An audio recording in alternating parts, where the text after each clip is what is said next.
So అందరికీ నమస్కారం. ముఖ్యంగా మన ట్రస్ట్ సభ్యులందరికీ కూడా ద్వారకా నివాస్ టీం తరపు నుంచి కూడా ప్రత్యేక ధన్యవాదాలు చెప్తున్నాం. ఎందుకంటే ఈ ఇయర్ చాలా మంచి రెస్పాన్స్ వచ్చింది. అంటే చెప్పే విధానంలో ఉంటుంది, ఇది మనందరిది.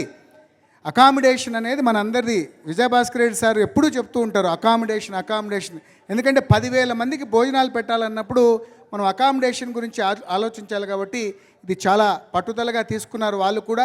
ట్రస్ట్ సహకారంతో టీం అంతా కూడా ఫామ్ అయింది. ఆల్మోస్ట్ రవికుమార్ సార్ చెప్పినట్టుగా మ్యాక్సిమం పీపుల్ అందరూ కూడా ఎన్రోల్ చేసుకున్నారు. మనం 1,500 బెడ్స్ వితిన్ 6 monthsలో రెడీ అవ్వడానికి సంపూర్ణంగా ఉంది. ఇది 100% అయిపోయింది ప్రాజెక్ట్. ఇది సక్సెస్ మీట్ అని నేను చెప్తున్నా మీకు. Thank you very much.